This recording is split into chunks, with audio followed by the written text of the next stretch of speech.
అగ్గిపుల్లలో ఉన్న అగ్ని ఒత్తిలో ఉంది, నూనెలో ఉంది. అట్లానే మనం విగ్రహారాధన చేసేటప్పుడు దైవం నువ్వు చేస్తున్న విగ్రహంలో ఎంత ఉందో నీలో అప్పటికే ఉంది.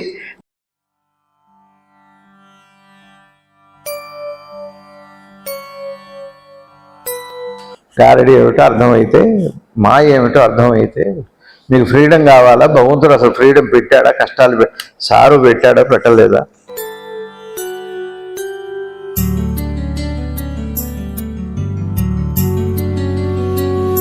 ఎవరో గారడి చేస్తున్నారు, అమ్మాయిని ముక్కలు ముక్కలుగా రంపంతో కోస్తారు. ఇప్పుడు చేస్తున్నారు అట్లా.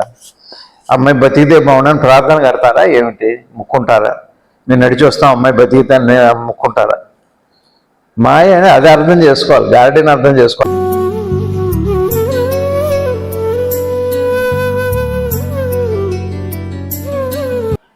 మనసు కంటే దేహం తీయగా ఉంటుంది,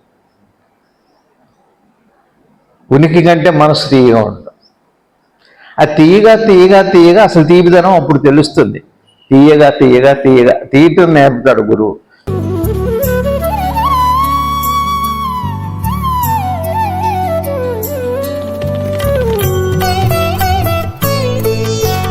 మల్లన్న నీ ఎరుక, నీ మనసు బ్రహ్మరాంబిక తల్లి, నీ దేహం శ్రీశైల గిరి. గిరి చుట్టూ గిరిగిర తిరగటం అంటే అస్పృహ కలిగి ఉండటం. అలా వెళితే శ్రీశైలం వెళితే ఆ దృష్టితో వెళితే ఆ ద్రష్టం చూస్తే శ్రీశైలం ఇక వాడికి జన్మ లేదు, ఇంక పునర్జన్మ లేదు, రమ్మన్నా రా.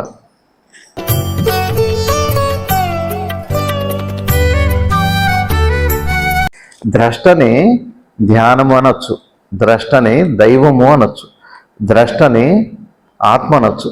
ద్రష్ట సాక్షాత్తు శివుడు, సాక్షాత్తు శ్రీమన్నారాయణమూర్తి బ్రహ్మ.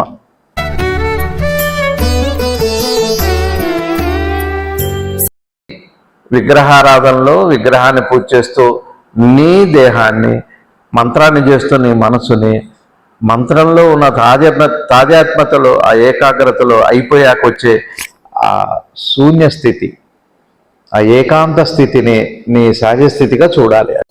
శివానందనామం సదా పాడవోయి.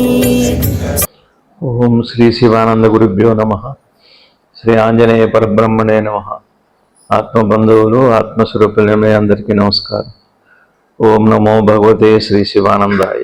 శ్రీ నిసర్గదత్త మహారాజు వారి పాదపద్మాలకి ప్రణమిలుతూ వారిచే అనుగ్రహించబడిన నిసర్గదత్త మహారాజు వారి ధ్యానాలు అనే పుస్తకంలో 117వ చాప్టరు శివానంద పాదం వినాశరణమేది. పోయిన వారం వచ్చినటువంటి అవతార పురుషులైన గురువులందరికీ కూడా గురువులు ఉన్నారు అని చెప్పారు. అట్లానే జ్ఞానం ఎప్పుడు మీరు ఇది చేయండి అది చేయండి అని చెప్పరు. ఇక్కడ ఒక విషయం మనం గుర్తు చేసుకుంటే, భగవాన్ చెప్పిన బోధలు ఆధ్యాత్మిక జీవనం లౌకిక జీవనం అనేది రెండు కాదు, వేరు కాదు, ఒకటే. అర్థం చేసుకోవటంలో ఉంటుంది, పవిత్రతలో ఉంటుంది. అందుకని ఎవరన్నా సామాన్యమైన జీవనం చేస్తూ పవిత్రంగా ధార్మికంగా జీవిస్తే కూడా చాలు. వాళ్ళకి నువ్వు ధ్యానం చెయ్యి, యోగం చేయని చెప్పరు. వాళ్ళకి జీవనం అనేది ఏం లేదు. చేస్తున్న వస్తువు ఎవరు? చేస్తున్న వస్తువు ఆత్మ చైతన్యమై మనసుగా మారి ఏదో జీవిస్తున్నాం మనం. సరే, ఇందులో ఆధ్యాత్మికత పేరుతో ఏదో విగ్రహారాధన, పూజలు అవి చేసుకుంటూ ఓ మంత్ర జపం చేసుకొని చిత్తశుద్ధి సంపాదించి మనోనైర్మల్యం వచ్చాక జ్ఞానం కలుగుతుంది. అదో పద్ధతి. అలా కాకుండా మామూలుగానే సామాన్యంగా జీవనం చేస్తూ సంసారంలోనే ఉంటూ చిత్తశుద్ధితో మనోనైర్మల్యంతో ఉన్నారనుకోండి, అదేగా ప్రయాణం. చివరికి ఏ పేరు పెట్టినా దేంట్లో ఉన్నా పెద్దలు చెబుతుంది ఏంటి? ఆధ్యాత్మికంగా దేహాత్మ బుద్ధి పోవాలి, అహంకార బుద్ధి పోవాలి అని చెబుతున్నారు.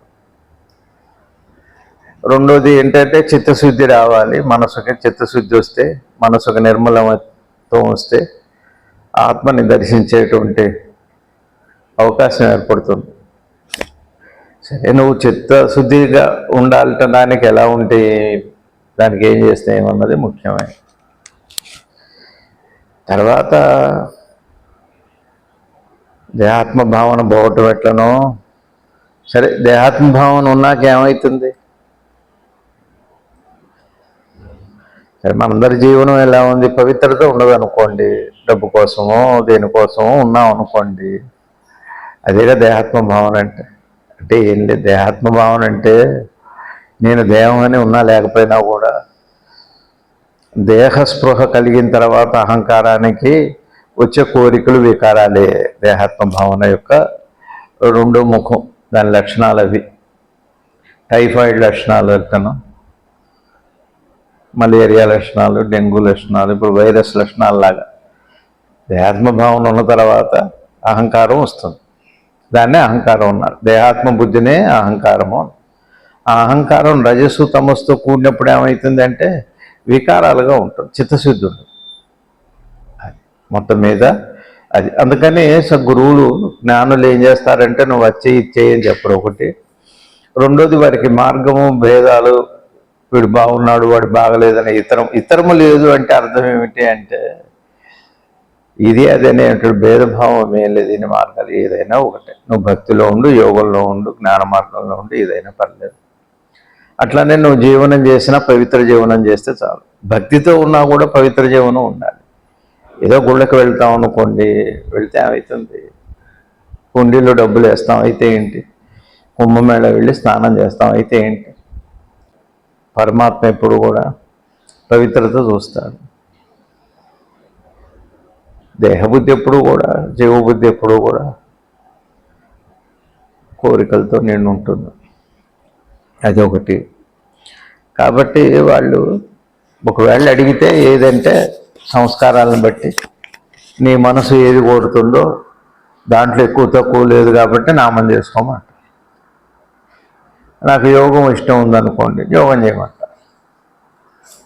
నేను విచారణ చేయగలను, నాకు సమర్థత ఉంది అంటే విచారణ చేయమని చెబుతా. విచారణ చేస్తున్న వాడిని అర్జెంటుగా విగ్రహార్థం చేయమంటు. విగ్రహార్థం చేస్తున్న వాడిని నువ్వు మానేసి విచారణ చేసేసే, జ్ఞానంలోకి వచ్చేసే, ఇది తప్ప. అట్లా జ్ఞానికి ఇతరం ఉండదు. అందుకే కౌన్సిలింగ్ ఉండదు. ఒకవేళ రెండోది, మనకి మనసులో లేకుండా పిల్లవాడికి చదువుకోవాలని లేదు. ఎంతమందినో చూస్తున్నాం మనం. వాడికి అంత చెప్పినా వాడు చదవడు. చెబితే చదువు వచ్చేటట్టే అందరు చదివేవాళ్ళే కదా. ఎంత చెబుతారు? చదువు టీచర్లు చెబుతారు, పెద్దవాళ్ళు చెబుతారు, అలా వీడు వాడు ఎవరు చెప్పినా వాడికి పుట్టితే మాత్రం వాడికి చదవమని చెప్పరు. నువ్వు చదువుకోమని ఏం చెప్పక్కల్లా. ఆ బుద్ధి పుట్టిన వాడికి ఏ పనైనా అది చేయాలని అనిపించిన వాడికి చెప్పేదేముంది.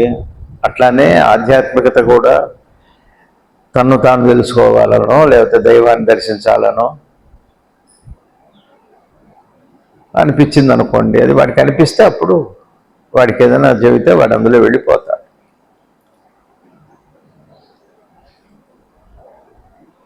ఇప్పుడు ఇంతమంది ఉన్నారు ఇక్కడ. అమెరికాలో మీరు ఇక్కడ ఉండి జగ్గేపేటలో ఉండి అమెరికాలోది వాళ్ళు కావాలంటే మీకు పంపిస్తారు లొకేషన్ షేర్ చేయొచ్చు. ఏం చేసుకుంటారు మీరు? వాళ్ళు లొకేషన్ షేర్ చేసినా మీకేం ఉపయోగం? మనం ఊరికే ఎవరో అమెరికా నుంచి లొకేషన్ షేర్ చేశారట, అది ప్రయోజనం లేదు. మెసేజ్ ఇచ్చినట్టే అది వస్తుంది. సరే, అక్కడ వాతావరణం ఎట్లా ఉంది, ఇక్కడ -డిగ్రీలు ఉన్నాయని వాడు ఆ టీవీలో మీకు చూపెడుతుంటాడు, పెద్ద కోట్లు వేసుకొని చలిగా ఉణుకుతూ. అది చూస్తే మీకేమైనా చలి వస్తుందా? మరి జలుబు చేయదు కదా. కొంతమందికి చేస్తుంది, అట్లాంటిది కాదు అది. కాబట్టి అవన్నీ అట్లాంటి జ్ఞానికి తెలుసు, వీడు పక్వానికి వచ్చాడా, వీడికి అసలు ఉందా లేదా. అందుకని వాళ్ళు టైం వేస్ట్ చేయరు, ఊరికే నీతో టైం పాస్. అందుకనే గురువు దగ్గర ఉట్టి కూర్చోకండి. గురువు దగ్గరికి వెళ్ళి మౌనంగా ఉండొద్దు, కళ్ళు మూసుకునే ప్రయత్నాలు చేయవన్నీ ఉట్టి. అంత మంచి విషయం ఏం కాదు. పని ఉంటే మాట్లాడండి, ఏదైనా విషయం ఉంటే చెప్పండి, కావాలంటే తెలుసుకోండి, నేర్చుకోండి. ఉట్టి కూర్చోట అక్కడికి ఇంట్లో కూర్చోవచ్చుగా.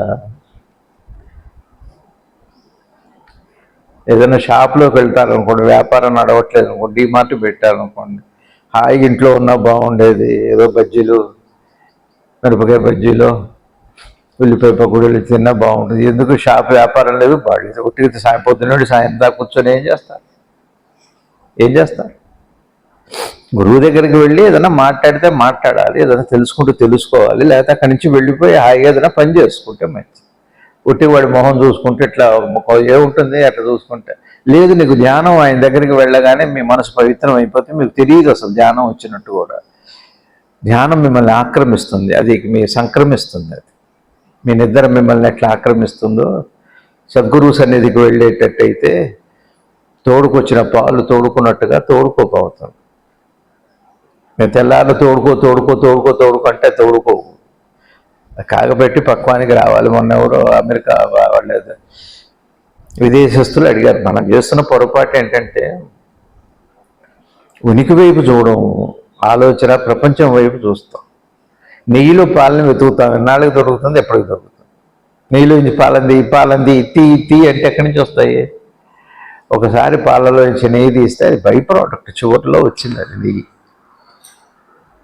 పాలలో ఉన్న లక్షణాలన్నీ ఉండకపోవచ్చు, కానీ పాలల్లో నుంచి నెయ్యి వస్తుంది.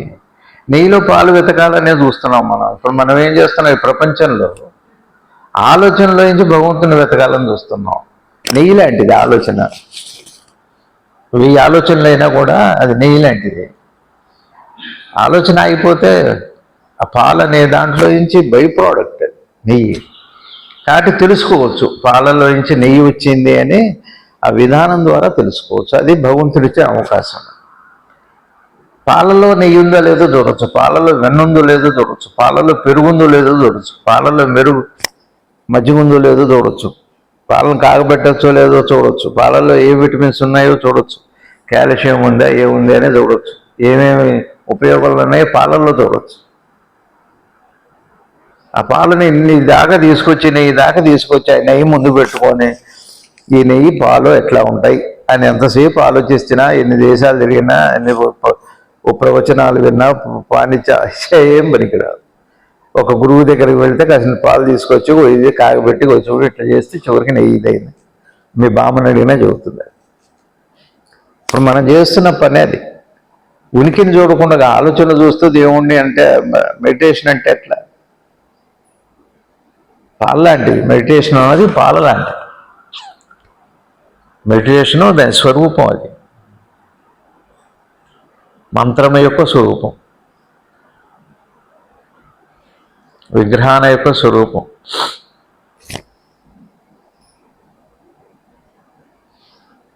అందుకని ఇవి తెలియాలి ముందు. వాళ్ళకి నచ్చింది ఆ సమాధానం, నిజమే కదా. ఏమండి శాంతి ఎలా వస్తుంది, ఏం చేస్తే వస్తుంది? పొద్దున ఎవరో అడిగారు, ఏమండి వాళ్ళ ప్రశ్న ఏమిటంటే ఫ్రీడమ్ అంటే ఏమిటని అడిగారు. స్వేచ్ఛ అంటే ఏంటన్నా, అసలు స్వేచ్ఛ అవసరం ఏంటి అని అన్నాను. భయం ఉంది కాబట్టి స్వేచ్ఛ, బాధ ఉంది కాబట్టి స్వేచ్ఛ కావాలంటున్నాను. ఇప్పుడు మీరు ఇంట్లో ఉన్నారు, సిగరెట్ తాగాలనిపించింది, అమ్మ నాన్న ఉన్నారు అనుకోండి, అప్పుడు స్వేచ్ఛ మాట వస్తుంది.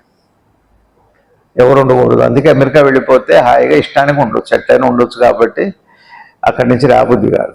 దేశం చల్లగా ఉండటానికి ఏమో ఏసీ వేసుకుంటే ఇక్కడ కూడా చల్లగా నేను చూస్తూ కూర్చుంటామండి. చెట్లు ఇంట్లో ఇప్పుడు ఒక మాట అడుగుతా, ఇంట్లో చెట్లు ఉంటే బాగుంటాయి అంటాం, దేవుడి ఫోటోలు ఉంటే బాగుంటాయి అంటాం. ఎన్నిసార్లు చూస్తాం అసలు చూడడం కూడా అసలు వేలికి ఉంగరం లాంటిది అది. ఎప్పుడో ఒకసారి ఇట్లా పెట్టి ఇట్లా అంటమే తప్పనిచ్చి అక్కడ దేవుడు ఉన్నాడు, వాడు ఏమిటి, వాడి లక్షణం ఏంటి, వాడు ఉన్నాడు చెప్పినట్టున్నామని చూస్తామా? ఏదైనా పని అవ్వగానే ఇష్టమైన అమ్మాయి ఎవరో ఏదో కనపడంగా ఒకసారి తీసి ముద్దు పెట్టుకుంటే అయిపోయింది. అది ఉంగరం ముద్దు పెట్టుకోవటానికే, నీ ముద్దుతనం పోవడానికి ఉపయోగపడాలి, నీకు జ్ఞానం రావాలి. ఉంగరం ముద్దు పెట్టుకుంటే ఉపయోగం. ముద్దులతో చంపేస్తున్నారు అందరినీ. దేవుణ్ణి వదిలిపెట్టడు, గురువుని వదిలిపెట్టడు, మనుషులను వదిలిపెట్టడు. ముద్దులతో ముంచితే వస్తుంది. ఏం మేడం అది ఉంగరం చూశారు ఎప్పుడన్నా? ఇక్కడ తీస్తారు, ఇట్ట పెట్టి టిట్టిట్టిట్టు తిప్పుతాడు.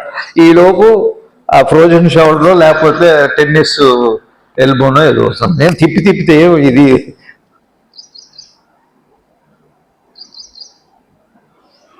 ఉంగరం పెట్టుకోవటం దేవుడిది, బొంగరంలాగా ఊరంతా తిరగటం. గుర్తొచ్చి చక్కగా స్వామి ఆయన చెప్పిన మాటలు ఆ గురువు అవి రావాలి, అందుకు ఉంగరాలు పెట్టుకో.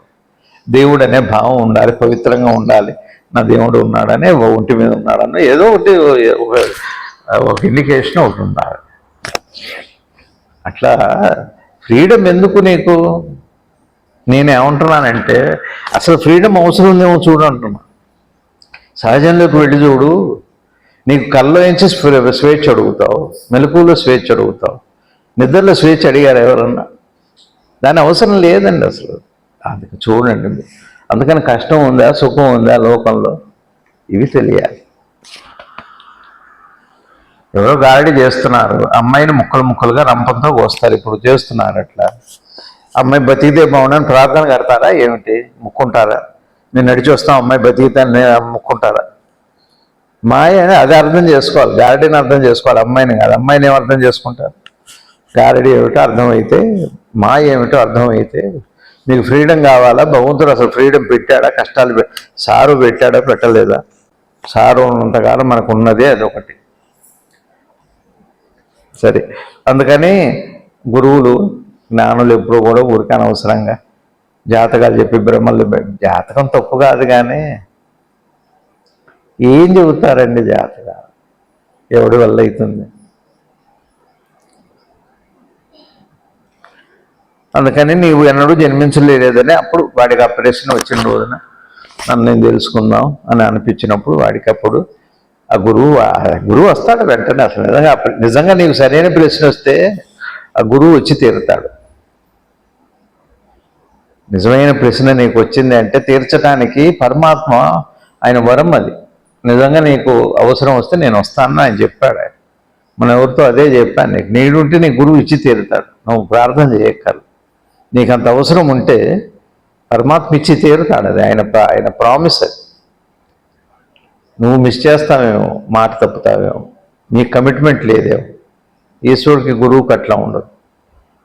వాడి ఊరికే నీ మాయ మాటలకి ఉన్నావు, నీ బేల చూపులకి, నీ ఏడుపులకి అట్లా ఉండడు ఆయన.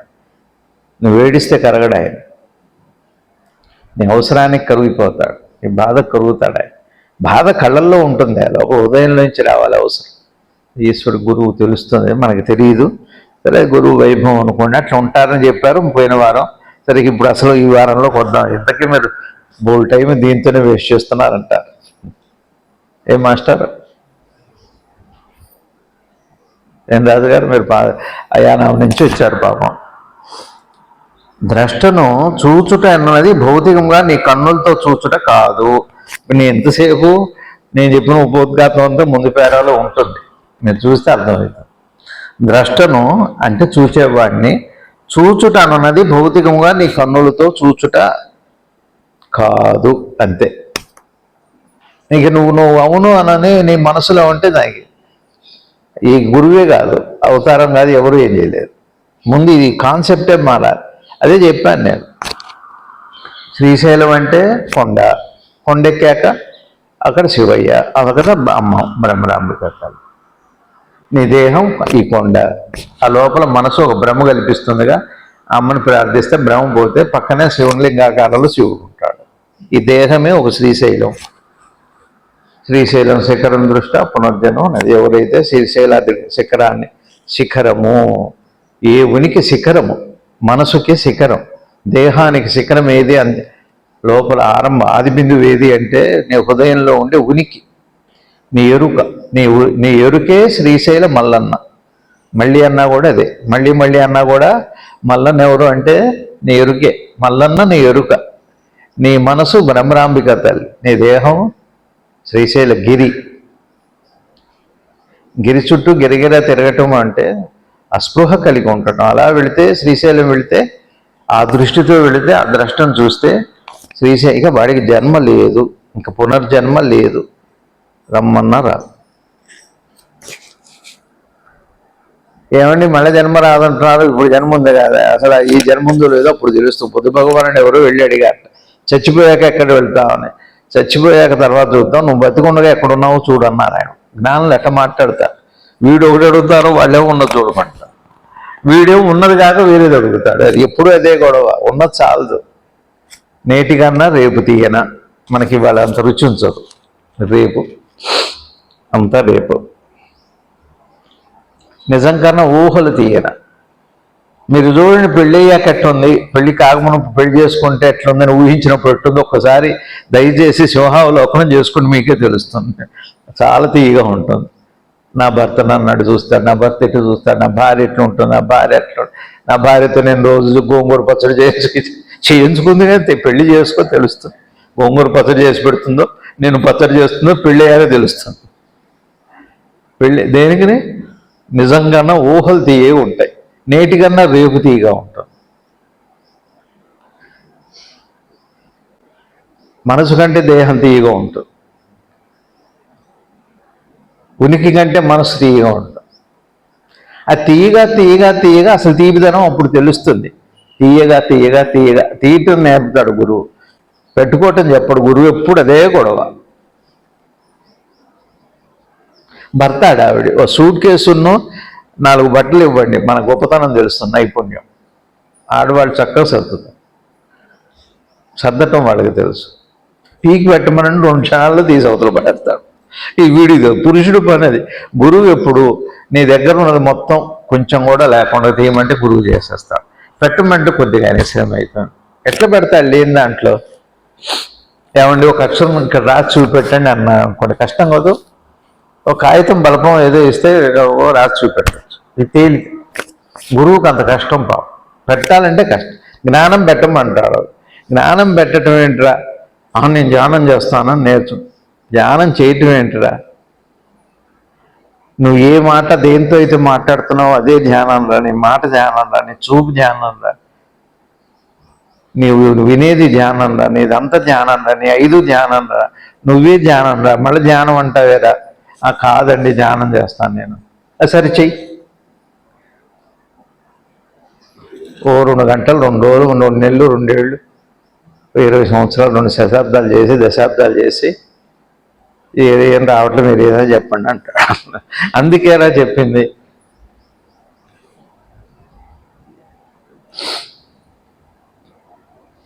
అందుకని ధ్యానం చేయటం ఏమిటి? ధ్యానం అంతిమ ఫలం కదా. ధ్యానము పాలల్లో నెయ్యి లాంటిది, పాలల్లో పెరుగు లాంటిది, పాలల్లో మజ్జిగ లాంటిది, పాలల్లో వెన్న లాంటిది. పాలల్లో కనపడదు, మీకు ఉంది, అందులో ఉంది.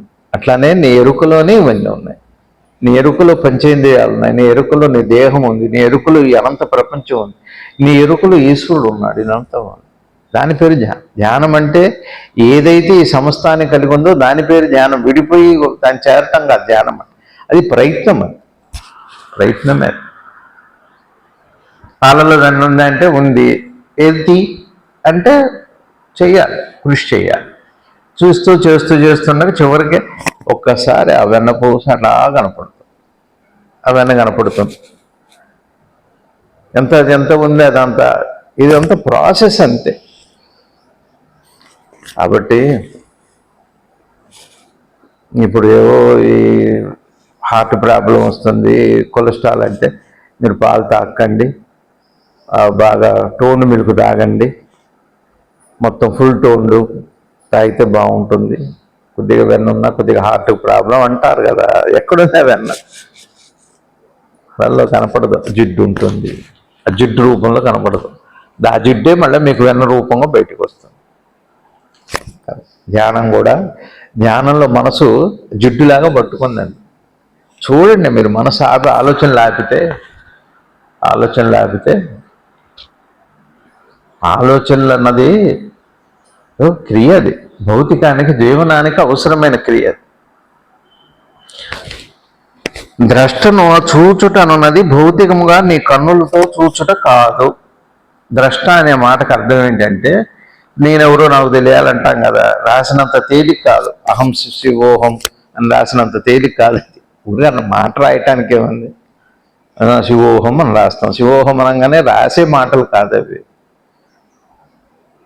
చెప్పే మాటలు కాదు అవి. ఇప్పుడు మీరు ఎవరికో ఏదో పెట్టారనుకోండి, సంతోషంగా ఉంది నాకు అంటారు, ఎట్లా తెలుస్తుంది అది? మీకు తెలుసు వాస్తవం ఏంటో. మీకు నిజంగా సంతోషంగా ఉందా, తృప్తి పడ్డారా, సంతృప్తిగా ఉన్నారా? అసూయగా ఉన్నారా? వాళ్ళకి ఆ కలర్ పెట్టారు, నాకు ఈ కలర్ పెట్టారు, ఆయన సంతోషంగా ఉందని నువ్వు నవ్వుతూ మొహం ఇట్ట పెట్టి చెప్పినంత మాత్రాన నీకు సంతోషం ఉన్నట్టు కాదు. నన్ను మోసం చేస్తావు, నాకు తెలియదుగా. నిజంగా మీరు రావటం మాకు ఎంతో సంతోషం. వాడు ఎప్పుడు పోతారని చూస్తుంటాం మనం. మాటలకే ఉందండి. అహం బ్రహ్మస్మి అంటే మాట, అది మాటలు రాయటంగా. దండం ఇంకా గొప్పది. అహం బ్రహ్మస్మి అనే దానికంటే కూడా ఎదుటివాడు బ్రహ్మ అని గుర్తుపట్టి ఇక్కడ అక్కడ ఒకటే ఉందని పెట్టే నమస్కారం చాలా గొప్పది. మోజీనా ఏదో అంటారు కదా, అది ఇంకా మంచిది. ప్రతి ఊరికే మహావాక్యాలు రాస్తే ఏమవుతుంది? మీరు మహానుభావులు అంటే ఏమవుతుంది? మాటే కదా అది. సరే, అందుకని ద్రష్టను చూచుట అన్నది భౌతికముగా నీ కన్నులు చూచు. ద్రష్ట అనే మాట ఏంటంటే, ద్రష్టని ధ్యానము అనొచ్చు, ద్రష్టని దైవము అనొచ్చు, ద్రష్టని ఆత్మ అనొచ్చు. ద్రష్ట సాక్షాత్తు శివుడు, సాక్షాత్తు శ్రీమన్నారాయణమూర్తి, బ్రహ్మ. అప్పుడు ద్రష్ట అంటే నీ ఉనికి అన్నమాట. నీ ఉనికిని చూస్తావా నువ్వు? ఇప్పుడు ఎక్కడి నుంచి వచ్చారో తెలియదు, ఎక్కడికి పోయారో తెలియదు. పోయేప్పుడు, చనిపోయేటప్పుడు ఆ మధ్యలో దేహంలో ఉన్నది ఏమిటంటే ఏం చెబుతారు? అది కనపడేది కాదు. పనులలో కనపడుతుంటూ ఉన్నాడా పోయాడా అంతవరకు చెబుతారు. ఉన్న వస్తువు ఏమిటి? అది అనుభవించదగ్గది. ఇక్కడ ద్రష్టను చూచువాడిని అంటే, ద్రష్ట అంటే చూచేవాడు. ఇప్పుడు నేను మిమ్మల్ని చూస్తున్నా కదా, ఈ లోపల చూస్తున్న వస్తువు ఎవరు? దాన్ని మీరు చూడలేరు. పోనీ నేను చూస్తున్నాను నా అనుభవంలో ఉందా అంటే తెలియనంత కాలం మాటే, తెలిస్తే అర్థం. అదే జ్ఞానం అంటే, అదే దైవం అంటే, శివుడు అంటే కూడా. దాన్ని చూచిన వాడికి పునర్జన్మ న విద్యతే. అది శ్రీశైలం అంటే. ద్రష్టను అంటే చూచేవాడిని. చూచుట కన్నులతో చూచుట కాదు, చూడలేము, అసలు కన్నులతో చూడలేము. ఈ సృష్టి యావత్తు ఆయన దృష్టిలోనే ఉన్నది. చూడండి, ఆయనలోనే అంటే ఎవరు? ఇవి చూడండి, ఆ పదానికి ఈ పదానికి ఏమైనా సంబంధం ఉందా? ద్రష్టను చూచుట అనున్నది భౌతికముగా నీ కన్నులతో చూచుట కాదు. ఇక్కడ ద్రష్ట అన్న పదం పరమాత్మను ఉద్దేశించి చెబుతున్నారు, లేదా నీ ఉనికిని ఉద్దేశించి చెబుతున్నారు. నువ్వు చూడలేవు దాన్ని. ఈ సృష్టి యావత్తు ఆయన దృష్టిలో ఉన్నది. ఆయన అంటే ఎవరు? ద్రష్టలో. ద్రష్ట అంటే నీ ఉనికిలో, అంటే నీ ఎరుకలో. ఎరుక, నీకు ఎరుక వచ్చాకేగా ఈ ప్రపంచం కనపడింది. శివుడు కూడా, శ్రీశైలం శివుడు ఎప్పుడు కనపడ్డాడో నీకు ఎరుక వచ్చాక నువ్వు అక్కడ పోయి నిద్రపోయావు అనుకో, ఏం చేస్తావు? నాకు అంతే, ఇది చాలా చిత్రంగా ఉంది. శ్రీశైలం శివుడికి దండం పెడదామని పెట్టమన్నారు, పెట్టే మళ్ళీ పెట్టే నీళ్లు పోతామని దొంగలోపు నా గుండె మీద కూడా నీళ్ళు పోసాడు. లింగం అనుకున్నాడేమో తెలియదు. ఆ లింగానికి ఈ లింగానికి పెద్ద తేడా కనపడ. నీళ్లు పోసారు, పోస్తే పోసారు లేదనుకున్నా. నాకు పోస్తే ఏం లేదు. నాకు అనుకోకపోతే సరే, నేను శివుడికి పోసాను అనుకోకపోతే కూడా నువ్వు పోసుకున్నా కూడా అభిషేకమే. రోజు శ్రీశైలంలో నువ్వు నీ దేహానికి చేస్తే కూడా నువ్వు అది మహాకుంభం అనుకో, లేకపోతే గంగా స్నానం అనుకో, ఏదన్నాను. నేను చేస్తున్నా అనుకోవటంతో వచ్చిందండి, నేనుతోనే వచ్చింది చావు. ఈ ప్రపంచం యావత్తు ద్రష్టలో ఉంది అంటే, ద్రష్ట అంటే ఎరుక శక్తి, ఎరుక, ఎరుక అంట, కాన్షియస్నెస్ దాంట్లోనే ఉంది. ఈ సృష్టి యావత్తు ఉంది. కానీ ఆయన సృష్టిని అధిగమించి ఉన్నారు. అధిగమించి, సృష్టి అంతా ఆయనలోనే ఉంది కానీ ఆయన అధిగమించి ఉన్నారు. ఇక్కడ అధిగమించటం ఏంటి? ఇప్పుడు సైన్స్లో E=mc² అని ఉంది. ఎనర్జీనే మ్యాటర్ అయింది, దానికి భిన్నంగా ఉందంటే అర్థం ఏంటి చెప్పండి?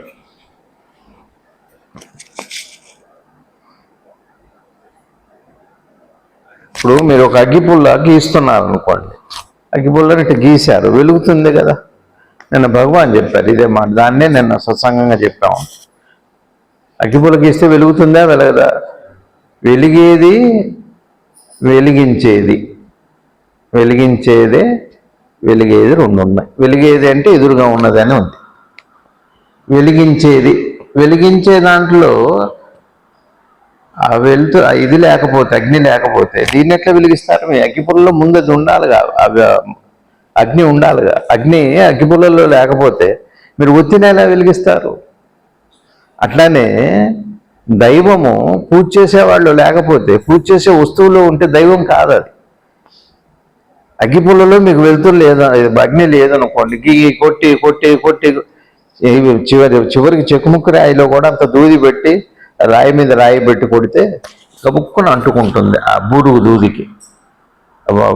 ఈ పల్లెటూరు వాళ్ళు అగ్గిపుల్లలు లేని రోజుల్లో, నిప్పులు వెలిగించే రోజుల్లో వెలిగప్పుడు అట్లా చేస్తారు. అంటే ఇప్పుడు సపోజ్ చెక్కుముక్కు రాయిలో అగ్ని లేకపోతే ఎలా వెలుగుతుంది? సరే, బూరుగు దూదిలో కూడా మంట అంటుకునే శక్తి లేకపోతే అది అంటుకోదండి.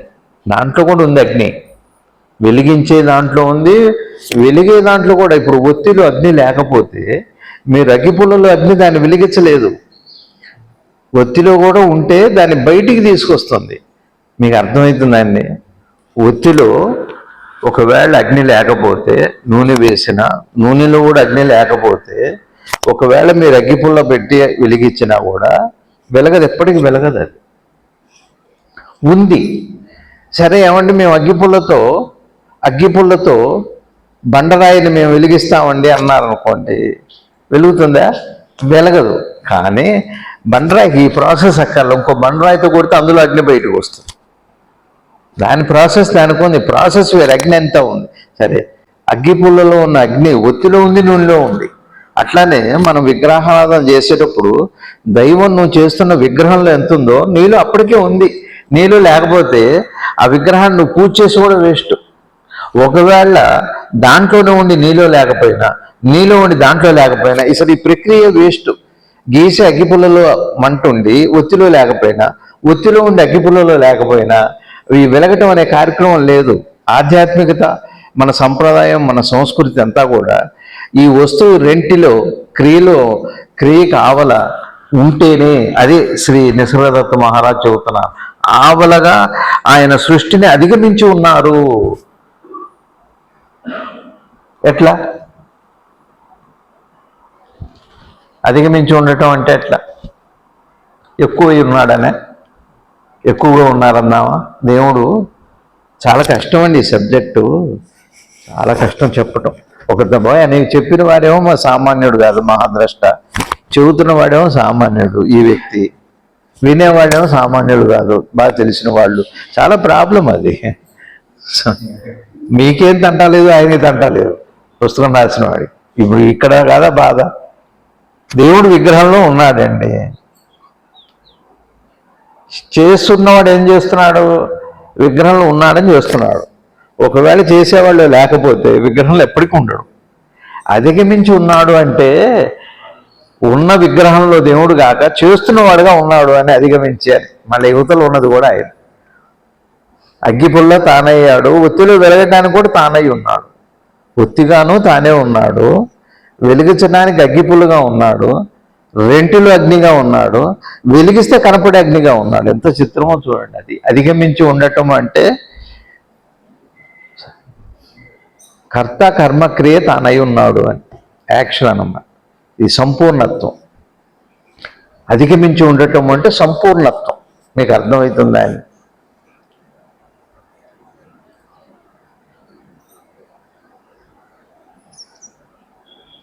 ఏ పనన్నా చెయ్యండి, రెంటిలో అది ఉండాలి. మనకు కనపడటానికి ఆ పని చేస్తాం. గీసే అగ్గిపుల్లలో ఆ మంట ఉంది, వెలిగే ఒత్తిలో మంట ఉంది, ఉన్నట్టు మనకు తెలియదు. ముందు అగ్గిపుల్లలో వస్తుంది, ఆ రాపిడి వల్ల వచ్చిన దాన్ని అంటిస్తాం, అంటించింది మళ్ళీ కనపడదు, వెలుగుతూ ఉంటుంది. మీకు అనుభవంలోకి.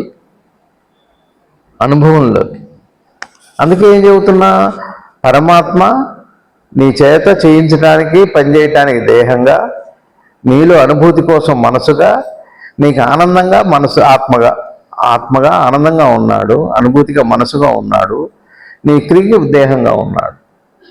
మీకు అర్థమవుతుందా? అధిగమించి ఉన్నాడు. ఇక్కడ ఏమంటున్నారు? ద్రష్టను చూచుట అనేది భౌతికముగా నీ కన్నులతో చూచుట కాదు. ఇక్కడ ద్రష్ట అంటే ఏమిటి? అగ్గిపుల్లలో ఉన్న మంట. ద్రష్ట అంటే ఏమిటి? ఒత్తిలో ఉన్న మంట అనుకోండి. ఎట్లా చూడాలి దాన్ని? దీన్ని వచ్చాక ఇది వచ్చాక దాన్ని వెలిగిస్తే ఎక్కువసేపు ఉంటుంది.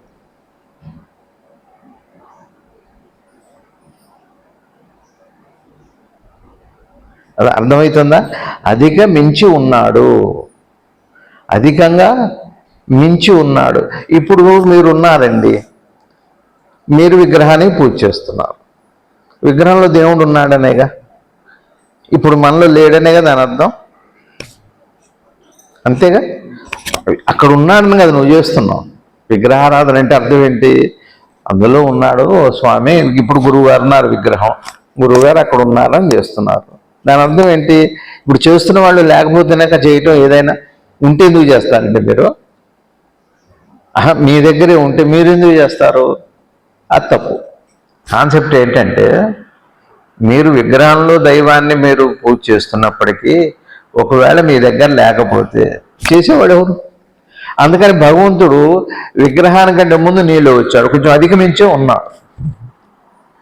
సరే, ఇప్పుడు మీరు ఏం చేస్తున్నారు? విగ్రహానికి పూలు వేసి మంత్రం వేసి ఊది కడ్డీలు అంబికా దర్బారు ఒక కట్టబెట్టి పెట్టారు, మొత్తానికి చేశారు, మొత్తానికి కనపడ్డారు అనుకోండి. ఇప్పుడు ఎక్కడ అధిగమించి ఉన్నాడు అంటే ఆ క్రియలో మళ్ళీ కనపడతాడు. అందుకంటే నువ్వు చేసి కనుక్కుంటావా, కనుక్కొని చేస్తావా, కనుక్కోటానికి చేస్తావా, ఏదన్నా కానివ్వండి విషయం అయితే. మీకు అర్థమైందా? ఇప్పుడు ఆ పిల్ల చదువుకుంటుంది, పుస్తకంలో చదువుకుంటూ నేర్చుకుంటుంది. నేర్చుకునే శక్తి లేకపోతే పుస్తకంలో ఉంటే ఏమొస్తుంది? పుస్తకంలో ఉన్నది నేర్చుకుంటుంది, నేర్చుకొని మాస్టర్ గారికి అప్పచెబుతుంది. అప్పచెప్పటం అంటే ఇచ్చేస్తుంది మొత్తం. పుస్తకంలోనే అంతే ఉంది, చెప్పి పెట్టుకొని మనసులో పెట్టుకొని తిరిగి అప్పచెప్పినప్పుడు అంతే ఉంది. ఆయన తీసుకోలేదు, ఏమో తీసుకోలేదు. అక్కడ అధిగమించి ఉండటం అంటే ఇది. ఒకవేళ ఇందులో ఉన్నా అప్పటికే అట్లా మిగిలే ఉన్నాడు అని మీకు అర్థమవుతుందా? తన రక్త మాంసాలనే బిడ్డగా చేసి తల్లి అందిస్తుంది, తల్లి తండ్రి అందిస్తున్నారు. అయినా తల్లి ఉందిగా. అధిగమించి ఉండటం అంటే నీకు అర్థమైంది? అధిగమించి ఉండటం అంటే అర్థమైందా? ఇప్పుడు నేను ఈ పుస్తకం చదువుతున్నా, మీరు వింటున్నారు. ఈ పుస్తకంలోది నేను చదివితే అయిపోయిందా? మళ్ళీ మీరు చదువుకోవచ్చు. ఇందులోనే ఉంది. ఉందా అంటే ఇప్పుడు నాకు వచ్చిందిగా, నేను అర్థం చేసుకున్నా, నాకు వచ్చేసింది కదా. సరే, ఇప్పుడు మీకు చెప్పాగా, మీకు చెప్పాక ఏమవ్వాలి? ఇక్కడ ఖాళీ అవ్వాలి. చదవంగానే ఇక్కడ ఖాళీ అయిపోయి నాకు రావాలి. నేను చెప్పగానే ఖాళీ అయిపోయి ఎక్కడికి రావాలి? మీ దగ్గర ఉండాలిగా. మొత్తం ఎక్కడైనా ఇదే ప్రాసెస్. కానీ ఉంటుంది ఉన్నట్టుగాను ఉంటుంది, వినియోగంలోకి వస్తుంది. అది అక్షయం, తరగదు. పుస్తకంలోనే ఉంది, నా మస్తకంలో నా దగ్గరే ఉంది, మళ్ళీ మీ దగ్గర మీది మీ దగ్గరే ఉంది, నాది నా దగ్గరే ఉంది. ఈ పుస్తకంలో మరి ఈ ప్రక్రియ జరిగింది, అయిపోవాలి కదా, అవ్వలేదే. అధిగమించి ఉందా లేదా? అది ఇప్పుడు ఈ నీళ్లు ఉన్నాయి ఇక్కడ, ఈ సీసాలో నీళ్లు నేను తాగా, అయిపోతున్నాయిగా, మళ్ళీ కిందకు వెళ్ళిపోతున్నాయిగా. ఇంటేకు అట్లనేనా విద్య కూడా? మరి విగ్రహారాధన ఎంత గొప్పదో మీరు ఆలోచించండి. దేవుడు ఉన్నాడా లేడా వదిలిపెట్టండి, రూపంతో కాదు మనం చేసేది, ప్రక్రియని అర్థం చేసుకోండి. ఇక్కడ మీరు చెబుతున్నది ఆయన సృష్టిని అధిగమించి ఉన్నారు. ఆయన ఏం చేశాడు? ఎట్లా? ఆయనే సృష్టి అయ్యాడు, అయిపోయాక అక్కడ ఉండటానికి వీల్లేదు. సృష్టి అయ్యాడు కదా, సపోజ్ ఒక చెట్టు అయ్యాడు, చెట్టు అయ్యాక ఏమవాలి? ఇప్పుడు అక్కడ ఉండటానికి వీల్లేదు. ఏమండి? సరే, మరి చెట్టు అయ్యాక పండు వచ్చాక ఇంకా పండులో ఏముంటాడు? తిన్నాక చెట్టుగానే ఉంది, పండుగానే ఉంది, దైవం అంటే మొత్తం ఆయన ఇది అనేది సాధ్యమవుతుంది. మీకు అర్థమవుతుందా? ఇప్పుడు మీ ఇంట్లో బియ్యం బస్తా లాంటివి కాదు, ఇంట్లో డబ్బాలో బియ్యం వేసి తినగానే అయిపోతాయి, మరుసటి రోజుకి వేస్ట్ అయిపోతుంది. మీరు కల్లో డబ్బాలో బియ్యం రోజు తింటున్నారు అనుకోండి, ఆ డబ్బా అయిపోదు, మీరు అయిపోదు, మీ ఆకలి తీరదు. అది అక్షయం తానే అనేకమయ్యా. అందుకే కళ అంటాం. కళ అనే మాటకు అర్థం ఏంటి అంటే, మన వేదాంతంలో ద్రష్ట, దృక్కు, దృశ్యం అని 3 మాటలు ఉన్నాయి. కళ ఉందనుకోండి. ఇప్పుడు కళలో మీరు ఏం చేశారంటే వెంకటేశ్వరాన్ని చూశారు, తిరుపతి వెళ్ళి వెంకటేశ్వరాన్ని చూశారు. కళ అంటే అర్థం ఏమిటంటే, చూచింది ఎవరు? మీరు. కనపడేది ఎవరు? వెంకటేశ్వర. చూస్తే ఏమవుతుంది? మీకు ఆనందం వస్తుంది. ఇప్పుడు 3 ఉన్నాయిగా, మీరున్నారు, వెంకటేశ్వర స్వామి ఉన్నారు, మీకు కలిగిన ఆనందం కూడా అనుభూతి. కల్లో దొంగలు కనపడదు, భయం రావట్లా. ఇప్పుడు దొంగ ఉన్నాడు, మీరున్నారు, భయం ఉంది, అనుభూతి కూడా ఉంది, అనుభవించడానికి వస్తువు ఉంది, మీరు అనుభవానికి అనుభవపరుడు ఉన్నారు. మూడు, ఈ మూడు కలిపి కళ అని పేరు. ఏది ఒకటయ్యి మళ్ళీ మూడుగా కనపడదో దానికి కళ అని పేరు. అదే ఇక్కడ కనపడితే ఇలా అని పేరు. కళ ఇలా ఒకటే, కాకపోతే కళ కాసేపు ఉంటుంది అర్థం చేసుకోవడానికి. అదే ఇంత చెప్పాలా, ఎప్పుడో అర్థం. ఇంకా వెలిగేది దీపం వెలగలేదంటారు, వాడు ట్యూబ్ లైట్ అంటారు. కళలో నీకు సత్యం అర్థం కావడానికి చాలు, కాసేపు చాలు. ఒక అరగంట కళ అయితే, నిమిషం కళ అయితే, మూడు అదే కళ అనే మాటకు అర్థం. కలగనేవాడు, కళలో వచ్చిన అనుభూతి, కనపడ్డ విషయం వేరుగా ఉన్నాయా? మూడు ఒకటే, దాని పేరు కళ. అంటే ఒకటే మూడయి, మూడు ఒకటై మళ్ళా మెలకు వస్తుంది. అది చిత్రం. అది మీకు ఇప్పటికీ అర్థం కాదు. ఇప్పుడు కళ్ళలో మీరు మీ చనిపోయిన నాన్నగారినో బతికున్న నాన్నగారినో, సరే మీకు ఎవరో ఇష్టమైన సినిమా యాక్టర్ అనుకో, వాళ్ళు కనపడ్డారు అనుకోండి, సరే ఒక అనుభూతి, ఒక ఆనందం ఉంటుంది, అది వేరే విషయం. కానీ నిజంగా అక్కడ ఆ యాక్టర్ ఎవరో అది మీరే, నిజంగా మీకు మీరే కనపడతారు. మీకు మీరు ఎందుకు కనపడతారండి? నాకు వెంకటేశ్వర ఎందుకు కనపడాలి కల్లో, నాకు శివుడు ఎందుకు కనపడాలి అంటే వేరుగా ఉంది కాబట్టి కనపడ్డాడు, లేకపోతే నువ్వుగానే కనపడేవాడే. పోనీ నీకు నువ్వుగా కనపడితే రోజు నీకు నువ్వు కనపడుతూనే ఉన్నావు, నీకు తృప్తి కలగాలిగా, అందుకని వేరుగా కనపడినాయి. ఇంత అదే చావు. ఆ పాచింతకాయ పచ్చడి, పాతకి వింత కొత్తకి రోత. ఇది అర్థం కావాలి ఏదో ఒక రోజున. మీకు కళ అంటే అర్థమైందా అండి? కళ అంటే మూడు కలిపని, కానీ విడివిడిగా అని చెబుతాం కళ అంటే. అది కాదు. కళ అంటే మూడు కలిపి, మూడు ఒకసారి వస్తాయి. మీరు చూసిన సముద్రము, మీ అనుభూతి, మీరు కలిపి ఒక్కసారి అదృశ్యం అవుతుంది. ఒక్కసారి అంటే ఒక్కసారి అంటే అర్థం ఏమిటి అంటే విడివిడి కాదు, ఒకటే అని. అది కళ అంటే. ఇక్కడ కూడా మీకు మెలకువ రాగానే మీకు ఈ ప్రపంచం కనపడుతుంది, మీరు కనపడతారు, మీకు అనుభూతి కనపడుతుంది. దేవుణ్ణి నిలబెట్టిన కాసేపు మీకు ప్రపంచం కనపడుతుంది. మీరు పడుకొని నిద్రపోయారు, మంచి కుల్లాను పరుపు, లేవగానే మెలకువ రాగానే ఆ పరుపు మెత్తదనం రూము వేసి బ్రహ్మాండంగా ఫస్ట్ క్లాస్గా ఉంది. ఇప్పుడు మీకు సంతోషం వస్తుంది, బా వైభవం. ఇది ఇంటికి వెళ్ళి చెప్పాలి, ఇంటికి వెళ్ళి పంచుకోవాలి ఎంత బాగుంటుందో అని కదా. ఇక్కడ మనకి మెలకువ రాగానే మీకు మీ పరుపు కనపడది, మీ మంచం కనపడది, మీకు సంతోషం కనపడదు కదా. మూడు కనపడ్డాయి కదా. నిజంగా కల్లో లాంటిదే అర్థమైతే.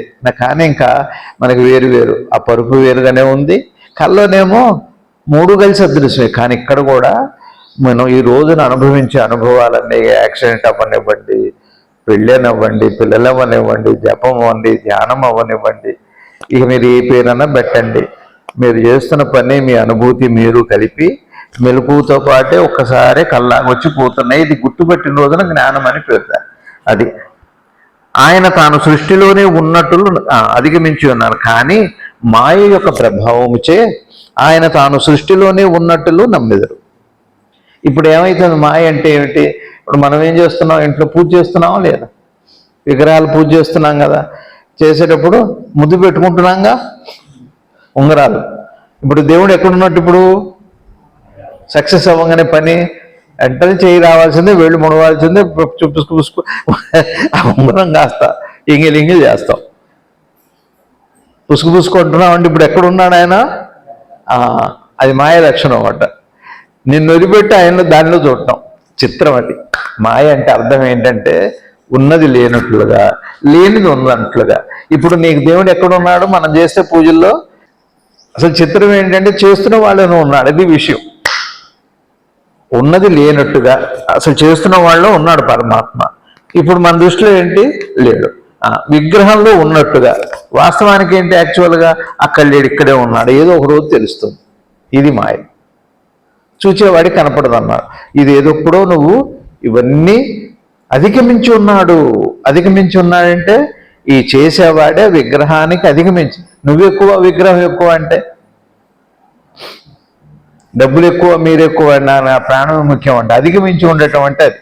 అట్లా ఏదో ఒక రోజున అలా దాటి విగ్రహం, అదే చెప్పాను నేను, నీ విగ్రహారాధనలో విగ్రహాన్ని పూజ చేస్తూ నీ దేహాన్ని మంత్రాన్ని చేస్తూ నీ మనసుని మంత్రంలో ఉన్న తాదాత్మ్యతలో ఆ ఏకాగ్రతలో అయిపోయాక వచ్చే ఆ శూన్య స్థితి, ఆ ఏకాంత స్థితిని నీ సహజ స్థితిగా చూడాలి. అది అట్లా ప్రాసెస్. అది ఇప్పుడు చూడండి ఏమంటున్నారు, ఆయన తాను సృష్టిలోనే ఉన్నట్టులు నమ్మెదరు, ఆ స్వప్నము నీ నుండే ఉదయించును, కానీ నీ స్వప్నం నందు వ్యవహరించున్నట్లుగా పలికెదవు. చూడండి, ఇప్పుడు మనం నిద్రపోతున్నాం, నిద్రపోయి తిరుపతి వెళ్ళాం, కలగన్నాం.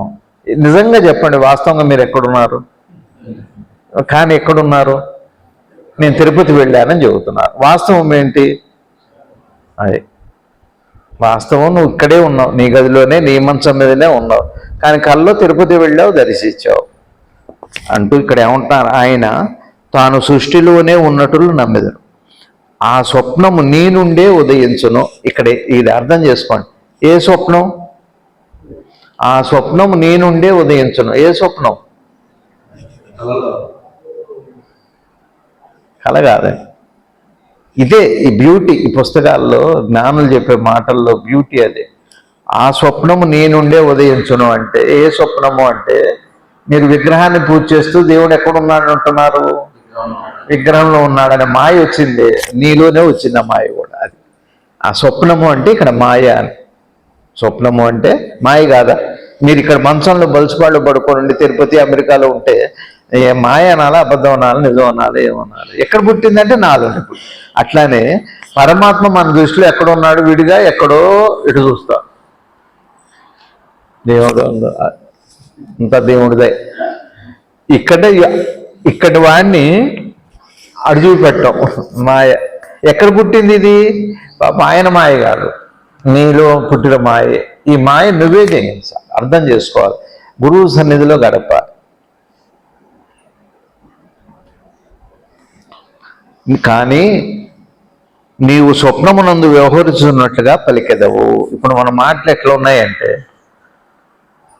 కలవరింత ఉంటుంది. కళ్ళ నిద్రపోతున్నాము, నీళ్ళలో పడ్డారు, పడవ కాస్త మునిగిపోయింది, నీళ్ళలో పడ్డారు. ఏం చేస్తుంటారు? తన్నుకుంటుంటారు. యువతల వాళ్ళు చూస్తే లేచున్న వాళ్ళకి మీరు తన్నుకుంటుంటారు. యాక్చువల్గా ఎక్కడున్నారు? మీరు మంచంలో ఉన్నారు, కానీ మీరు ఎక్కడున్నారు? మంచంలోనే ఉన్నారు నిజానికి, కానీ కళ్ళు ఎక్కడున్నారు? నీళ్ళల్లో ఉన్నారు, కానీ తన్నుకుంటున్నారు. ఎక్కడ?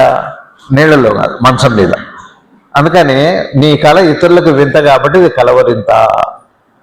నీ కళ ఇతరులకు వింత. నువ్వు మంచం మీద ఉండి తన్నుకోవటం ఏంటి, ఇట్ట కొట్టడం ఏంటి అంటే వీడు కలగంటున్నాడు నవ్వుతారు. పిల్లలు కూడా వాళ్ళకి 8 ఏళ్ళు వచ్చేంత వరకు పూర్వజన్మ స్మృతి ఉంటుంది పిల్లలకి, చంటి పిల్లలకి. 8 కాకపోయినా 8 నెలలు అనుకోండి, కొంతమందికి 8 ఏళ్ళు ఉంటుంది. గురువుగారు లాంటి వాళ్ళకి పూర్వజన్మ స్మృతే కాదు, జన్మల స్మృతి ఉంటుంది.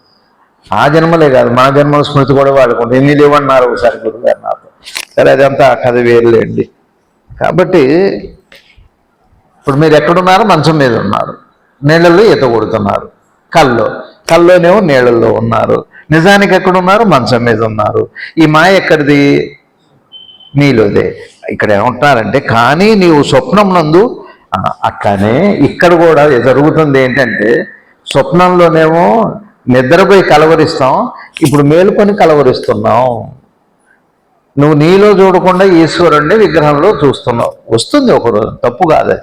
విగ్రహారాధన అవసరమా అనవసరమా కాదు. నా యొక్క ప్రభావం ఎట్లుండనంటే ఎట్టనే ఉంటుంది.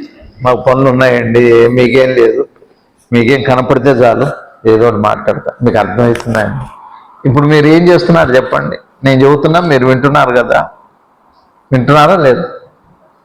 నేను చెబుతున్నా, మీరు వింటున్నారు. ఇది కల్లో లాంటిది, నిజంగా జరగట్లేదు, మీరు వింటలేదు, నేను చెప్పట్లేదు.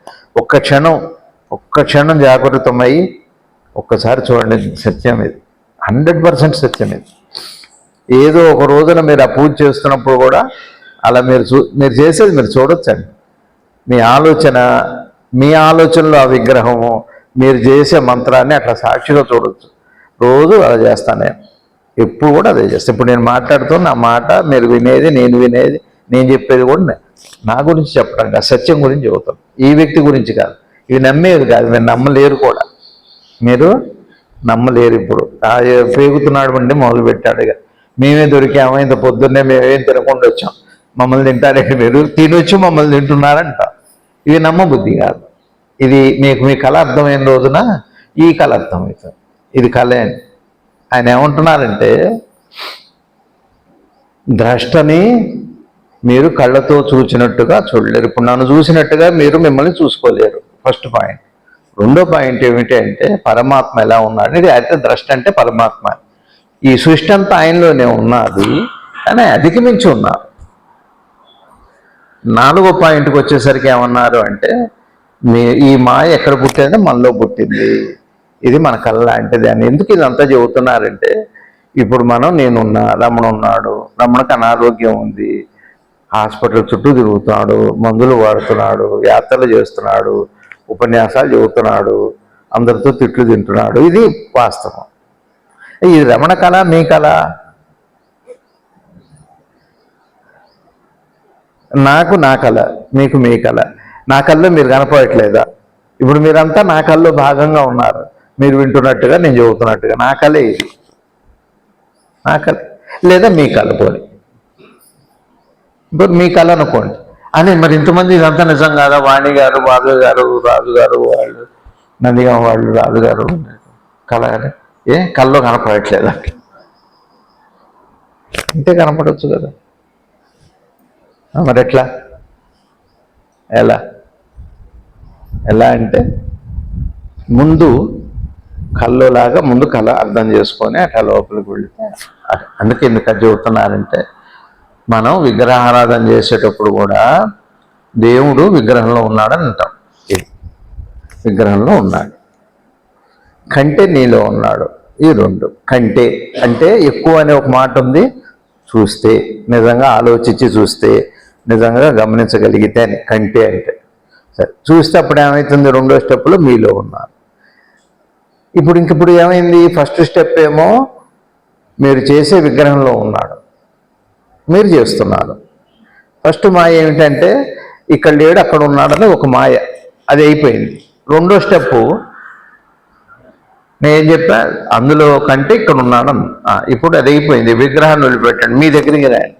ఇప్పుడు మీకు ఎక్కడున్నాడు? స్వామి లోపల ఉన్నాడు, మీకు భిన్నంగా. అది రెండో స్టెప్. భిన్నంగా ఎట్లా? కళ్ళలో లాగా. కళ్ళలో మీకు భిన్నంగా కనపట్ల, నీరు, సముద్రము, ఊరు, జనాలు అందరు భిన్నంగానే కనపడుతున్నారుగా. ఇప్పుడు ఇక్కడ ఎట్లా ఉందో కళ్ళలో కూడా అట్టనే ఉందిగా. మరి లేచాక మీరు ఆలోచించండి, నిజంగా భిన్నంగా ఉంటుందా? అంత సముద్రం మీకు మీ శరీరంలో ఉంటుందా? గ్లాసు నీళ్ళే పట్టవు మనకి. అదే చెప్పాను నిన్న సత్సంగంలో. అగస్త్యుడు సముద్రాన్ని అలా ఫీల్ చేశాడు. గురువు కూడా ఆయన దగ్గరికి వెళ్తే, మన వాసనలు, మన కర్మలు అంటే అయిపోయి ఒక క్షణమే మన కర్మ ఎంత ఆయనకి. సరే, మన అహంకారం గొప్పది కాబట్టి, ఆయన శక్తి కంటే గొప్పది కాబట్టి అవ్వదు, ఆ ప్రాసెస్ అవ్వదు. నిజానికి తేలికే, కానీ మన అహంకారం అడ్డు వస్తుంటాం. మాయ అట్లాంటి మాయ. అందుకని రెండో స్టెప్లో నాకంటే భిన్నంగా ఉన్నాడని ముందు మనకంటే భిన్నంగా విగ్రహంగా, రెండో స్టెప్లో నాకంటే భిన్నంగా. ఇప్పుడు ఎందుకు? ఇప్పుడు చూడండి, ఒక మాట దేవుణ్ణి వదిలిపెట్టండి. నేనెవరిన ప్రశ్నలో నేను వేరు, నా ఆత్మ వేరు అనేది ఇప్పుడు భిన్నం వల్ల. ఆత్మ వేరు, వెతికే మనసు వేరు, కనపడుతున్న దేహం వేరు. రేపు ఎప్పుడన్నా ఆత్మ దేనికి కనపడాలో తెలుసా అండి? ఇగో ఈ దేహానికి. ఎంత చిత్రమో చూడండి. అర్థమైందా? ఆత్మ ఏమో మనసుకు భిన్నంగా ఉంది, నేనేమన్నా ప్రశ్న వేస్తుంది. వేసి కనపడాలి ఎవరికంటే దేహానికట. నాకు దేవుడు కనపడితే బాగుండని దేన్ని ఉద్దేశించుకుంటున్నారు? దేహాన్ని. నేనే ఉన్న ప్రశ్న వేసేదేమో ఆత్మ గురించి, కనపడాలనుకునేదేమో దేహం గురించి. ఇట్లా ఉన్నప్పుడు ఎప్పటికైనా ఆత్మ దర్శనం అవుతుందండి. నాకు అదే గుర్తొస్తుంది. ఆ చిన్నతనంలో మా తాతగారితో జగ్గేపేట హోమియోపతి డాక్టర్ గారి దగ్గరికి వెళ్తే, మరే డాక్టర్ గారు, మా అన్నయ్యకి జ్వరం వచ్చింది అన్న. అయ్యి నోరు జరగదే అన్న. నోరు నాకు కాదు, మా అన్న మరే అన్నయ్యని తీసారు, నువ్వు రావటం వింటాను. అట్లాని ఇప్పుడు మన ఆలోచనలు ఎట్లుంటాయంటే, పరమాత్మ నీలో ఒకడుగా నీ వెనకున్నాడు, మనసు వెనకగా. నాకు కనపడాలంటావు అంటే కనపడి దేహానికి అటు ఎట్లా సాధ్యమైతే? అది కాదంటున్నారు ఆయన.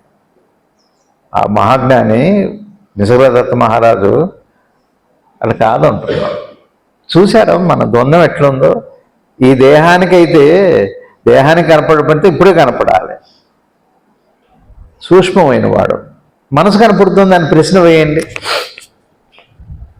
ఇప్పుడు నీ దేహం మనసు ద్వారా పనిచేస్తుంది, దేహం కనపడుతుంది కానీ మనసు కనపడదు, దేహం ద్వారా తెలియాల్సిందే.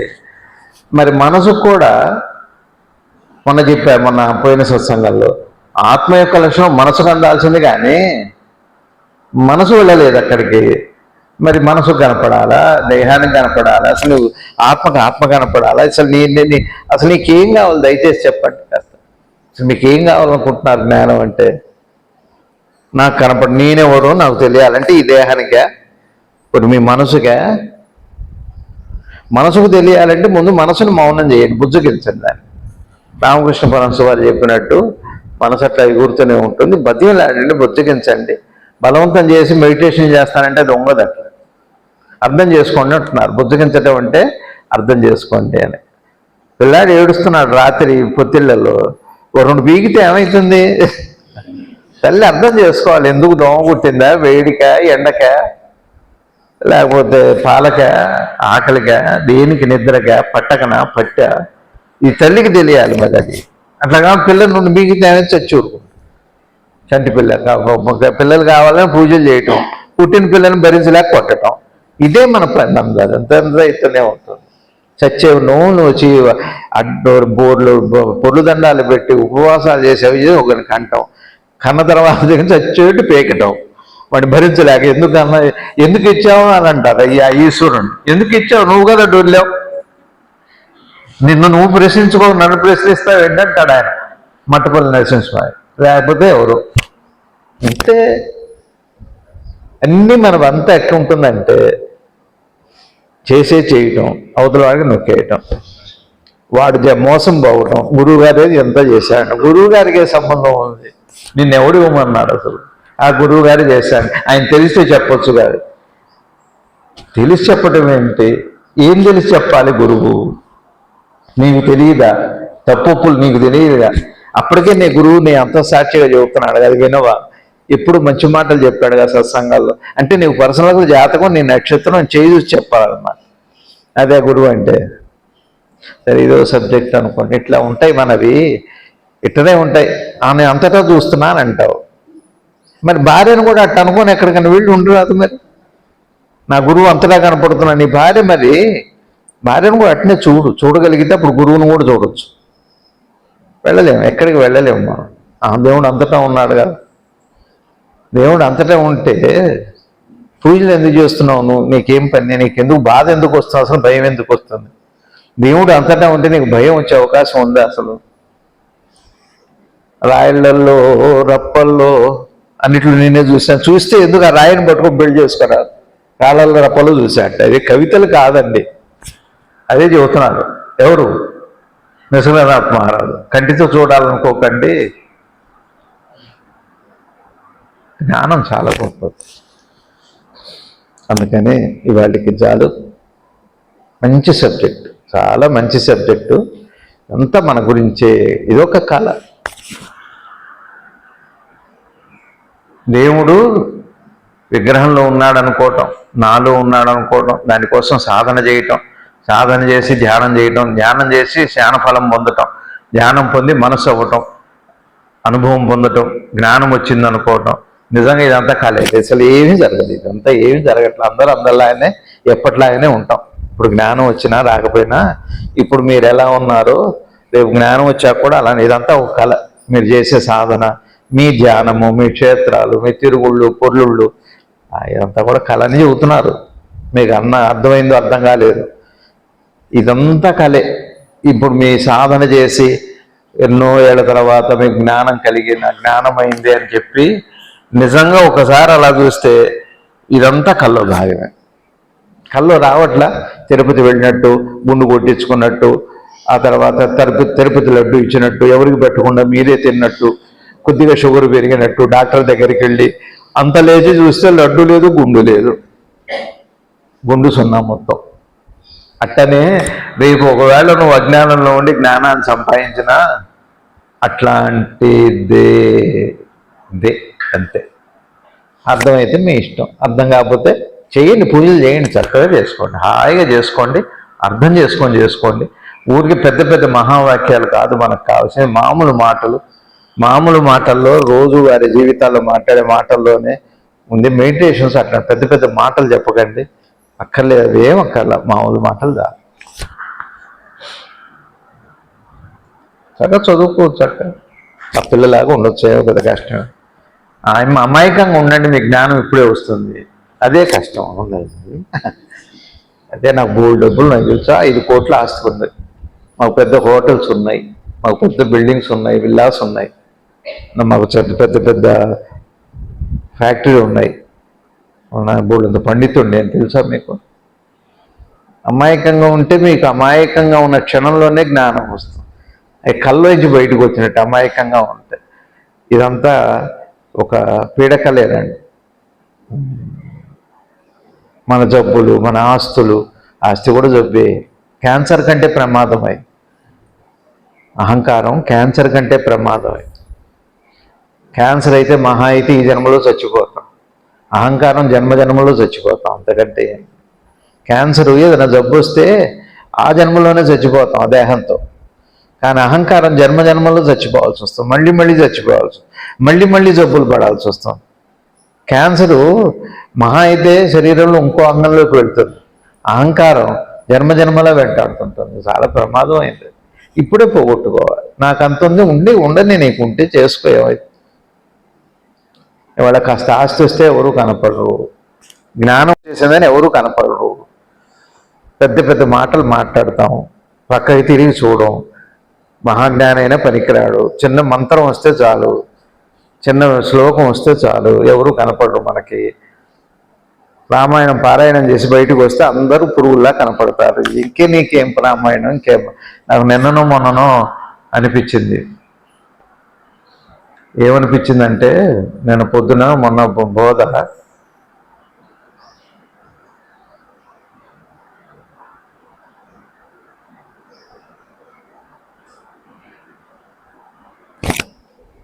రామాయణం అంతా కూడా, రామాయణ కాలంలో రాముడు జ్ఞానము ఇంతే చెప్పా కదా. నువ్వు ఎదురుగా ఉన్న ప్రపంచంలో భగవంతుని చూడటం ఒకటి, ప్రపంచంలో ఉండి నీలో ఉన్న దైవాన్ని చూడటం ఒకటి, 2 ఉన్నాయి. రామాయణమేమో నువ్వుండి ప్రపంచంలో ఉన్న పరమాత్మను చూడటం, భారతం అంతా బయట ఉండి లోపలి పరమాత్మను చూడటం, ఇంతే తేడా. భారతము రామాయణం 2 చెబుతున్నాయి. రామాయణం అంతా విశ్వమంతా వ్యాపించిన పరమాత్మను చూడటం రామాయణం చెబుతుంది. భారతం ఉద్దేశం ఏమిటంటే నీలో ఉన్న పరమాత్మను చూడమని భారతం చెబుతుంది. ఇంతే భారతము రామాయణానికి. కథలు వేరు, పాండవులు కౌరవులు ఆ కథలు, రామాయణం వాలి సుగ్రీవులు ఆంజనేయ స్వామి, అది కథలు, అవి వేరు. కథలు కాదు, కథలే. ఆంజనేయ స్వామి వేరే. అంతా ఏం చెబుతుంది అంటే ఎదురుగా ఉన్న పరమాత్మను చూడమంటుంది రామాయణం, భారతం అంతా నీలో ఉన్న పరమాత్మను చూడమంటుంది. ఈ 2 మహాకావ్యాలే, బాగా గుర్తుపెట్టుకోండి. మొన్న పొద్దున లేవగానే వచ్చిన బోధ ఇది. ఇక రామాయణం అంటూ ఊరికే పారాయణం చేసి ఇంక అందరూ పురుగుల్లా కనపడటం. మనకి ఇంత డబ్బు ఉంటే ఎవరు కనపడరు, వచ్చిన దరిద్రం అది. ఏం చేస్తాం, ఇంకా 4 రూపాయలు ఎక్కువ ఉంటే కనపడు. ఏదో జ్ఞానం వచ్చేసి అంటే, జ్ఞానం ఎక్కడి నుంచి వచ్చింది, ఎవరికి వచ్చిందండి. అజ్ఞానులు ఎవరన్నా ఉంటే పోనీ నీ జ్ఞానం వచ్చిందంటే అర్థం. ఎవరికి లేని నీకు వస్తే గర్వపడవచ్చు. అందరికీ జ్ఞానం ఉంటేనే, అందరికి జ్ఞానం ఉండబట్టే వాళ్ళు ఆడుకుంటున్నారు, అన్యాయం చేస్తున్నారు, సంసారాలు చేస్తున్నారు, పిల్లల్ని కంటున్నారు, ప్రేమించుకుంటున్నారు, పెరిగి పెద్దవాళ్ళు అవుతున్నారు. జ్ఞానం ఉండబట్టే, అజ్ఞానం వల్ల కాదు ఈ ప్రపంచం అంతా జరిగేది, జ్ఞానం ఉండబట్టే. జ్ఞానంలో అజ్ఞానం కూడా ఉంటుంది, అజ్ఞానంలో జ్ఞానం ఉంటుంది. ఇప్పుడు మీరు ఉన్నారు, సామాన్యుడిగా ఉన్నారు, ఉంటే ఏం నష్టమేం లేదు, జ్ఞానులే మీరు. ఒకడు జ్ఞానిగా ఉంటాడు, అయినా సామాన్యుడు, ఎందుకంటే జ్ఞానమే ఉంది కాబట్టి. జ్ఞాని అజ్ఞానంలో కూడా ఇద్దరిలో ఉన్నది జ్ఞానమే, అది కొత్తగా సంపాదించేది కళ్ళాంటిది. అది బాగా గుర్తుపెట్టుకోండి, వాళ్ళ బోధ చాలా గొప్పది. ఒకవేళ మీరు జ్ఞానం వస్తే నా జ్ఞానం వచ్చి గర్వపడటానికి ఏం లేదండి, ఇంకా వినయం రావాలి. డబ్బులు వస్తున్నాయి ప్రతిదానికి గర్వమే, దాన్ని గొప్పదిగా. చిన్నపిల్లలు 1 గ్లాస్ పాలు తాగి ఇట్లా అంటారు, అర్థంలోకి ఏమొచ్చింది అప్పటికి, పాలు తాగితే బలం వస్తుందని గొడవ. నేనంతే చిన్నప్పుడు, అప్పట్లో మా చిన్నతనంలో పత్రికల్లో వచ్చేది, జీవంతోనో ఏదో ఒక టానిక్ అండి అది. ఇట్లా మంచి కండలు. మా తాతయ్యని ఏడిపించి జగ్గేపాటిని తెప్పించుకున్నా పోరి. సరే వచ్చింది, ఒక చెంచాడు తాగా, పోయి అద్దం ముందు అరగంట సేపు చూసుకున్నా, ఏమొస్తుంది అది. తర్వాత 81లో ఇంటర్లో చేరాక 3 గంటలు వ్యాయామం చేస్తే 3 ఏళ్ళ తర్వాత కాస్త కోస్త కండ కనపడుతుంది. అప్పుడు 2 ఏళ్ళ తర్వాత. జీవంతో కాదు, జ్ఞానం అట్లాంటిదండి. నువ్వు తాగే ప్రోటీన్లు విటమిన్ లాంటిదే. అందరూ జ్ఞానులే, గుర్తుపెట్టుకోండి. అంత పురుగుల్లాగా చూడాల్సింది నువ్వు మంత్రజపం చేస్తేనో, విభూతి పెట్టుకుంటేనో, బొట్లల్లోనో, పండితుల చేత అహంకారం కాదండి కావలసిన. ఉన్నదే జ్ఞానం. అజ్ఞానంలో కూడా జ్ఞానమే. ఓ సామాన్యుడే అయి ఉండవచ్చు కాక, చాలా సామాన్యుడే అయి ఉండవచ్చు కాక, ఒక రైతు కూలి అయి ఉండవచ్చు కాక, రోడ్డు పక్కనే పెండ ఎత్తవచ్చు కాక, వాడు జ్ఞాని. బాగా గుర్తుపెట్టుకోవాలి. జ్ఞానం ఉండమట్టే వాడు ఆ పని చేయగలుగుతున్నాడు. ఒక చిన్న పురుగు కదులుతుందంటే జ్ఞానం వల్లే. ఈ ప్రపంచంలో ప్రతి కదలిక జ్ఞానం వల్లే. ఈ సత్యం మనకు తెలియక అహంకారం వస్తుంది. డబ్బులు వచ్చినప్పుడే. ఇల్లు ఉంటే ఉండని, నీకు మంచిదేగా ఇల్లు ఉంటే. ఇవాళ కోదాడులో ఏదో పెద్ద మార్ట్ వచ్చింది, బోల్డ్ వ్యాపారాలు పోయినాయి. జగ్గపేటలో ఒక మార్ట్. ఏమవుతారు ఈ మనుషులంతా? ఎటుపోతారు? ఏం చేస్తారు ఈ డబ్బులతో? మాల్చి పెట్టుకొని సామాన్యుడు ఏం కావాలి? అసలు బతుకుతాడా? అవసరమా ఇక్కడ ఈ దేశంలో? ఎన్నో మారాలండి, ఎన్నో చెబుతున్నాను. ఒక పెను మార్పు సంభవించబోతుంది. అన్నిటికీ సిద్ధంగా ఉండాలండి. బతికేటట్టుగా లేదు, ఏ రకంగానూ బయటికి తలదిప్పి చూస్తే మోసం, ఎడు తిప్పి చూస్తే తలదిప్పితే మోసం కనపడుతుంది. బతికే అవకాశం నాకేం కనపడు, లేదా అహంకారం కనపడుతుంది. ఉండని, నీ ఆస్తి నీకుంటే మంచిదే. ఏం చేసుకుంటావు నీ ఆస్తి ఉంటే? నీకు ఎవరు కనపడరా? అదేమంటే నాకు అంతటా వాడే ఉన్నా. అంతటా వాడే ఉన్నాడా? వాడెవరు, వీడెవరు? అంతటా వాడు ఉండటమేంటి, వీడు ఉండటమేంటి, వాడే వీడు? ఏమన్నా సినిమా కథలా ఇవి? సినిమా కథ స్టోరీలు చెప్పకూడదండి. జ్ఞానం అంటే స్టోరీ కాదండి. నువ్వు కనేదే కళ అయితే మళ్ళీ దాని గురించి బ్రహ్మాండమైన ఒక పెద్ద కవిత రాస్తానంటే ఎట్లుంటుంది. నేనేదో పాట విన్నా, పల్లవించవా నా గొంతులో, పల్లవి కావా నా పాటలో, నేనున్నది నీలోనే, ఆ నువ్వు నేనే. ఏదో చూడండి ఈ పాటలో ఎంత అర్థం ఉందో, కవిత బాగా రాశారు. నేనున్నది నీలోనే, నేనున్నది చూశారు. ఎదురుగా నువ్వు విగ్రహం పూజ చేస్తున్నా, యాక్చువల్గా నీకు విగ్రహంగా ఉండి విడిగా ఉన్నట్టున్నావు, కానీ నిజంగా నేను ఆ విగ్రహంలో అప్పటికే ఒక భాగం అని అర్థం. అది విగ్రహారాధన. నువ్వు నేనే, ఆ విగ్రహం ఎవరో కాదు. ఇప్పుడు నేను విగ్రహారాధన చేస్తున్నా, వెంకటేశ్వర స్వామినో ఆంజనేయ స్వామినో, కానీ ఇప్పుడు నా దృష్టిలో నేను విడిగా ఉండి విగ్రహాన్ని పూజ చేస్తున్నా కాదు. విగ్రహంలోనే నేను ఉండి విగ్రహంలో ఒకటయి విగ్రహాన్ని పూజ చేస్తాను. నిజానికి అది ఏమిటి అంటే, అది నేనే, ఆ విగ్రహం కూడా నేను. ఇదండి జ్ఞానానికి పరాకాష్ట. కవి ఎవరు? మరి ఆత్రేయ గారు రాశారు, మహానుభావుడు రాశారు. అన్ని పాటలు అంటే అదేదో సినిమా వచ్చింది, మంజులా గారును శోభనం బాబు గారి సినిమా, నీవు లేక నేను లేను, నేను లేక నీవు లేవు, నేను నువ్వు లేక ఇది జగమే లేదులే అని అన్నారు. చిత్రంగా ఉంది. రెండు కాక నేను నువ్వు కాక జగమే ఉంది. ఎందుకు ఈ మాత్రాన్ని అహంకారం? ఎవరిని పనికిరావు, అందరితో శత్రుత్వం, అందరితో ద్వేషమే, ఎవరు పనికిరారు, ఎవరు చెప్పినా వినవు. ఒక మంచి మాట లేదు, ఒక సత్సంగం లేదు ఇంట్లో, ఏది లేదు. ఏం బతుకులు మన బతుకులు? మోసాలు తప్పితే మార్ట్ అయిపోయాయి. ఆ డీమార్ట్ అదేదో మార్ట్ అయిపోయాయి. అందరికీ నమస్కారం. Thank you.